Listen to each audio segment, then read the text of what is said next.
Hey friends, welcome back. Now let's explore another trick which might be helpful for your projects if you have the structure I'm going to show you right now.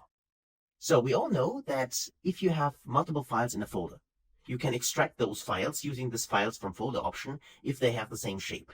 Then we do not have any problems, right? But what if we have the following use case?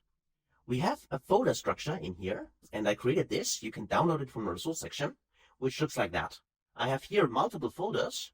And inside this multiple folders, let me just double click here, I have now 3 folders, 2021, 2022, and 2023. So this time we have multiple files. If I go in with one of these folders, you see that there is Q1, Q2, and Q3, Q4 for the year 2021. And the same is true for the other years. So for instance, in 2023, if I double click here, again, I have Q1, Q2, and here Q3, Q4. So that is the structure, what the data looks like. And if I open this, let me just double click here, this is what the data looks like, okay? It's just a simple example file. Of course, your files could contain much more data, but as long as the structure is the same, this will work, this trick, okay? So the important fact here is that this time all the columns are the same, right? So it's the same structure for all the different kinds of files we have. The main challenge is that this time we do not have all the files in one folder, but the files are separated by multiple folders. So the question is, how can we load all this data into Power BI? And of course, we want to be efficient, right? So we don't want to go from folder 3 times, anything like that. So how do we do this? Okay, so let's just close this here and let's go back. Okay, and open Power BI. Here we go. And now let's explore that. So at first, we can go to Get Data here. And I want to get the data from a folder, so I can go to More. And then let's just wait until the window appears. There it is. And I'm choosing the folder. Click on Folder here. Click on Connect. And then we need the folder path. So let me go to my folder here and choose, in this case, let's start with 2021. Go in here. Control C to copy this. And let's go back to Power BI and Control V to paste it. So nothing new here. We just extract the data from the folder. Click OK. And here it is. Now it shows us the binary files, and this would mean we could combine the files and so on. But we instead would want to go to Transform Data. So click on Transform Data and open the query editor. Here we go. And we see that we got the folder path here and some additional information like when was the file created and so on. And also important to us here is this binary, because the binary file content contains the underlying Excel file. We see that if we click next to the binary, because then at the bottom, as you can see here, the file appears. Okay, so first we need to extract actually the content from binary. So to do this, we could use the excel.workbook function. We already know this, but here, well, let me show this to you again. This is the formula you need, right? Excel.workbook, and then referring the content column here. So let's do that. Let's actually, let me go in here and say I want to go up here and add a column. Click on, in this case, custom column, and then let's grade it. Here's the custom column. And let's actually use the Excel. Just paste it here, okay? Excel.workbook. So there it is, the function. Click on it, and then open parentheses here. And now we need to put in the contents. We can either manually type it in, or we could click on here and insert, or we can double click here. All works. And then we need to close the parentheses here. So no syntax errors, so far so good. Click on OK. And here's our table column. And because the other information is, in this case, right now not relevant to us, I can simply right-click here and say I want to remove other columns. So this is our table. If you click next to it, you see that this actually contains the information for the table. So let's actually go in here and expand this. Uncheck this box. We don't need this. Click OK. And now we got the 2 different tables here. And if you click next to the table, we see that that's what the data looks like. Now, because this was not converted into a table up front, we see that currently it contains column 1, column 2, and column 3. So if this is already, if the year, product, and revenue, or in case you have different data, and your data is already the column headers, then you can avoid the next step. Otherwise, if the data looks like that to you, then you need to follow one additional step, which is promoting the headers. So let's do that, because in our case, I want to first have the year, product, and revenue as the column headers. So let's do that. Let's go under Add Column and add another custom column. and say we want to promote the headers. So let's call this, in this case, table.promote headers. Promote headers. There it is, the function. And I don't need to have it twice. Let's get up that. So, okay. Table.promote headers. And then I put in here the data column, which contains our table. So double click here and close this, right? And just to show this to you, let me just copy this and let me just paste it in here. Oh, there it already is. Table.promote headers. That's what we do in here. The second command. Okay. All right. So let's close this and then let's actually click OK. And we see that we got another table in here. But this time, if you click on table, you see that the headers are promoted. And this is true for both of the columns. And that's what I want, because this means that when we combine those two tables, because they have the same column, the column header does not appear a second time below the first table. Okay, that's why we do it. So then again, we can right click here and say we want to remove the other columns because this is the only column we need. And then let's click the two arrows here and say we want to click OK, extract the data. And now we see we got all the, in this case, 6 rows, we have in the 2 files in Excel, right?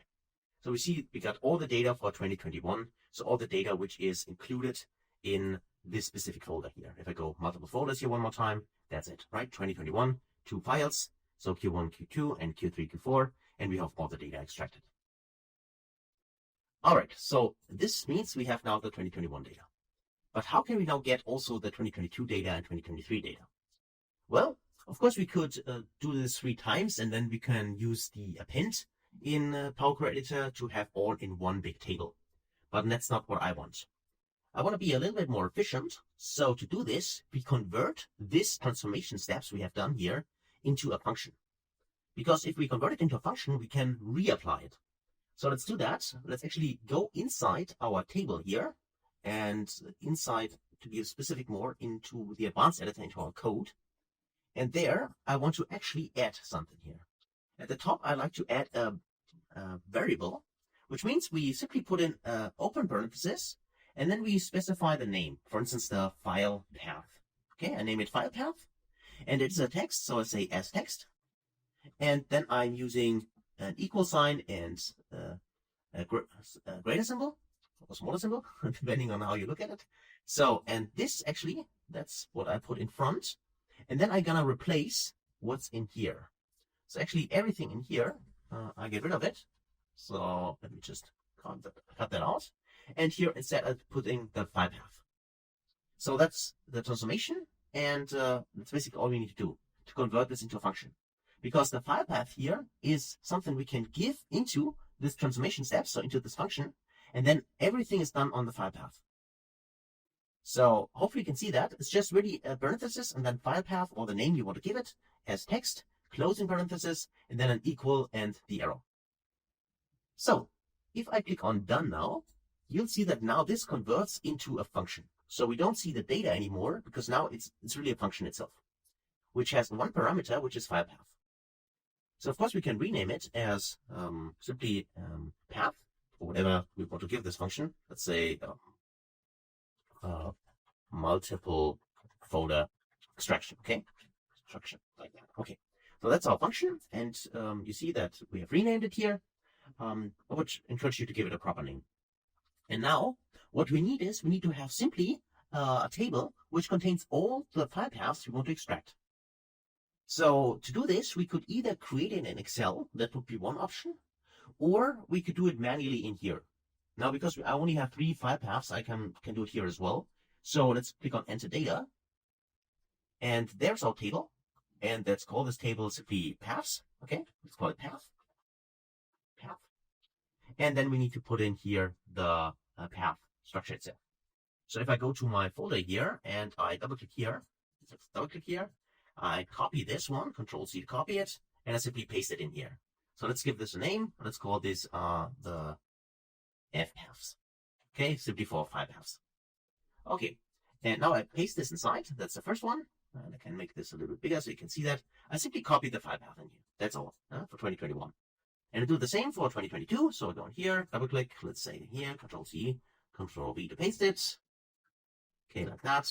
And of course I can paste it a third time and then just double click in here and just rename it here as well. So this is 2023 to be okay. So this means we got all of them, and I don't need the fourth one, so this one should be deleted. Okay, here we go. So let's click on OK. And you see that there is now simply a table with our 3 file paths. And what we can do now is simply invoke the function. So we can create another add column here, then in this case invoke custom function. So let's do that. Now the column name could be anything. In this case it's custom. And here the function query. Well, I want to use the multiple folder extraction, which we created. And what is actually the path or the column I want to apply this on? In this case, we only have one column. That's why it's pre-selected. If you have multiple columns in the table, then choose the specific column you want to apply it to. So let's do that for the file path.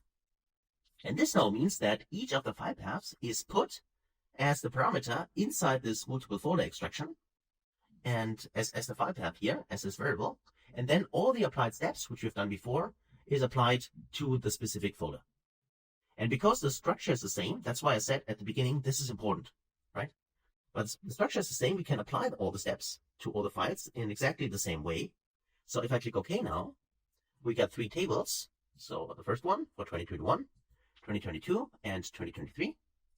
And now if we just go here and expand this, so let's actually use all the columns, click OK. And now we see we got the year here, which is 2021, 2022, and 2023. And we got all the products in here, and we also got all the revenue here from the sales column. Okay. And now, of course, we could also change the data type, which you should do. The file path, you could include it or not. It's up to you. I mean, I could go here and say I want to remove this, and we can say, okay, year, for instance, this could be a whole number here. Product is a text. Let's do that here. This is a text, and the revenue here is, in this case, should be either it's a fixed decimal number because actually it's a, let's do that because it's a revenue. And then, of course, if you go to home, click on close and apply, and take a look at your report. Now you have all the data in the report from all the different kinds of folders, right? And now, of course, you could say, okay, show me the year and show me the revenue for each of the products, right? So this could be now analyzed in Power BI the way you want it, but the main goal is now was successfully achieved, which is simply extracting here data from multiple folders. So you see that you can also do this applying a function, which is a little bit more efficient, of course, instead of doing this manually, especially if you have a lot of folders in here. Okay. So that's it for this trick. Hopefully that was helpful, and can't wait to see you in the next video. Until then, best guys.